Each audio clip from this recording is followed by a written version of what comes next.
Welcome friends. Today in this session we will be discussing about JKSSB class 4 waiting list.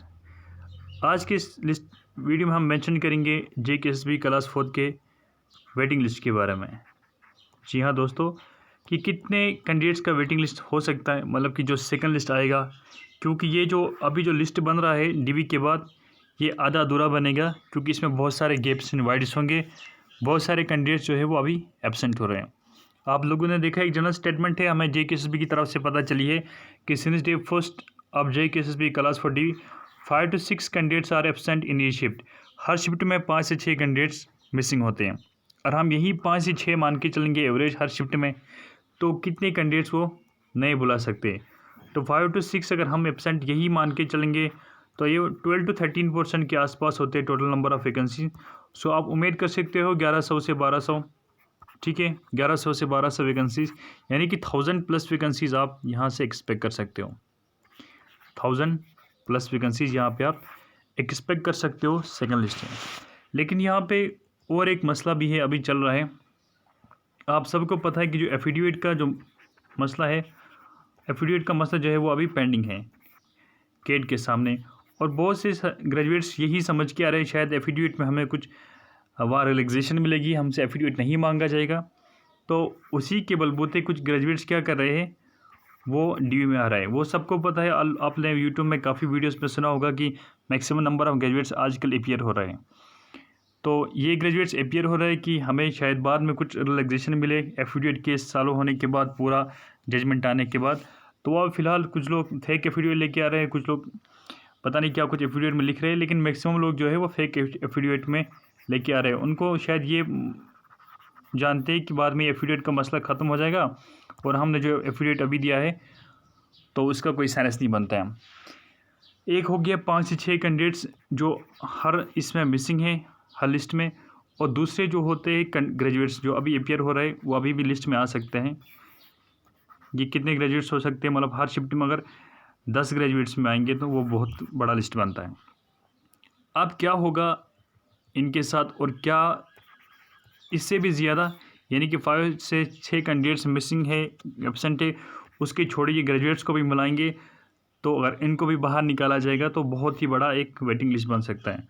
अब यहाँ पे कुछ उम्मीद है क्या ग्रेजुएट्स को बाहर करने की, या ये कुछ रिलैक्सेशन मिल सकता है। आप देखिए यहाँ पे कुछ GAD के नॉर्मल पॉइंट्स है। एज पर J&K GAD rules, no appointment will be made before proper verification of candidates qualified for the respected for verification, not only mean general verification but qualification verification and criminal case verification.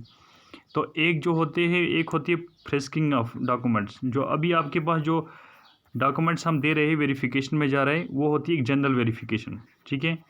वहाँ पे आप general verification होते हैं कि आपके पास क्या क्या documents हैं।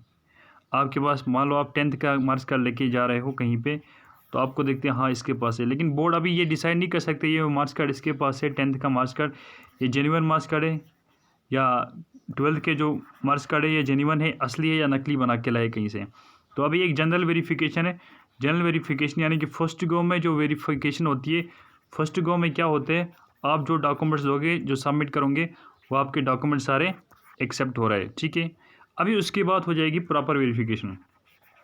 ये इसी साल से लाया है GAD ने रूल्स। प्रॉपर वेरिफिकेशन में क्या होगा, एक तो देखेंगे जो डॉक्यूमेंट्स कैंडिडेट ने प्रोड्यूस किया है वो ओरिजिनल डॉक्यूमेंट्स से, या कुछ उसने डुप्लीकेट कहीं से फेक बना के लाए। नंबर 2, दूसरी बात चीज़ यहाँ पे ये चेक की जाएगी कि इस कैंडिडेट की वेरिफिकेशन जितने इसने मेंशन किया है एज पर नोटिफिकेशन इतनी ही या नहीं है। वो देखो GAD और JKSSB कैसे पता करेगी, वो उनको पता है, क्योंकि NIC जैसी एजेंसी है गवर्नमेंट के पास। जब भी हम पैदा होते हैं हमारी रजिस्ट्रेशन बोर्ड में होती है, हर बोर्ड में होती है, तो हमारा नेम और जो DOB होता है, नेम, DOB और पेरेंटेज, ये कभी चेंज नहीं होता है, ठीक है। ये हमारा सेम रहता है, हम चाहे कॉलेज में जाए, यूनिवर्सिटी में जाए, प्राइमरी स्कूल में जाए, मिडिल स्कूल में जाए। तो वहाँ पे क्या करेगी SSB NIC की मदद लेगी। NIC की मदद लेके क्या करेगी, हर कैंडिडेट का नेम, पेरेंटेज और DOB डालेगी, और एजुकेशन के जो प्रॉपर सिस्टम होते हैं हमारे पास, वो एक्सेल होते हैं, जैसे हमारे मिनिस्ट्री है यहाँ पे, उसके अंदर एक्सेल होती है जहाँ पे सारा रिकॉर्ड रहता है। तो वहाँ से हर कैंडिडेट का इन्फॉर्मेशन निकलेगी कि कौन कितना पढ़ा लिखा है और कौन कब किस एग्ज़ाम में अपेयर, कौन किसका एग्ज़ाम में रीअपेयर हो गया था, कोई फेल हो गया था, किसने कितने मार्क्स लिए, वो सारा जानकारी होगी। तो वो होगी प्रॉपर वेरिफिकेशन क्वालिफ़िकेशन की, वहाँ से ग्रेजुएट्स को बाहर करने में इनको आसानी हो सकती है। अभी हम ग्रेजुएट्स के खिलाफ नहीं बोल रहे हैं, ये मैकेनिज़्म बोल रहे हो कैसे काम करेगी जी इसकी, अभी जो उन लोगों ने नए रूल इसमें बता दिया। फिर हो जाएगी एक इनकी हो क्रिमिनल वेरिफिकेशन। क्रिमिनल वेरिफिकेशन में ये देखेगी उससे पहले, अपॉइंटमेंट से पहले, आज से पहले क्या होता था कि वेरिफिकेशन हमेशा नौकरी लगने के 1-2 साल बाद ही होती थी। फिर CID वेरिफिकेशन होती थी, पुलिस वेरिफिकेशन, फिर सबको पता है ये जनरल सी वेरिफिकेशन होती थी, उतना खास नहीं होता था। तो ये एक सर्विस में जाने के बाद होती है। लेकिन अब बोलते हैं हम अपॉइंटमेंट से पहले ये वेरिफिकेशन करें कि कोई स्टूडेंट पेल्टिंग केस, किसी के खिलाफ कोई अफेयर है, कोई क्रिमिनल केस में इन्वॉल्व मत थे, मतलब अगेंस्ट स्टेट, छोटे मोटे केसेस पे नहीं, मतलब सिविल केसेस पे नहीं, जहाँ पे आपने किसी से हमसाए के साथ लड़ाई की है या कुछ और किया, वो केस नहीं। क्रिमिनल केसेस जहाँ पे आपने स्टेट के खिलाफ कोई एक्शन लिया होगा, मतलब ये एक है करप्ट करने के लिए है, स्टूडेंट पेल्टोर्स और टेररिज्म के साथ जो इन्वॉल्व होते हैं, एंटी स्टेट एलिमेंट्स को रिमूव करने के लिए, एलिमिनेट करने के लिए ये सब चीज़ें यहाँ पे उठाई हैं। तो कुल मिला के ये देखो, जब 5 से 6 कैंडिडेट्स अगर ऑलरेडी अभी मिसिंग हो रहे DU में हर शिफ्ट में, और नंबर 2 NIC वेरिफिकेशन के बाद और कितने ग्रेजुएट्स बाहर हो जाएंगे वो बोल नहीं सकते। लेकिन अगर ये मान के चलेंगे अभी 1200, ये हमें एक जनरल रूल से पता चलता कि 1200 कैंडिडेट्स का वेटिंग लिस्ट बनेगा। अब जो वेरिफिकेशन में ग्रेजुएट्स आ रहे फेक एफिडेविट लेके या कुछ और करके, जब ये भी बाहर जाएंगे तो ये बात यार लिख के लेना, 3000 प्लस जो है ये वेटिंग लिस्ट से यानी सेकंड लिस्ट से कैंडिडेट्स बनेंगे। तो हम यही एक्सपेक्ट कर सकते हैं कि 3000 तक जो है, 3000 के वैकेंसीज़ के आसपास जो है वेटिंग लिस्ट से फिल की जाएगी।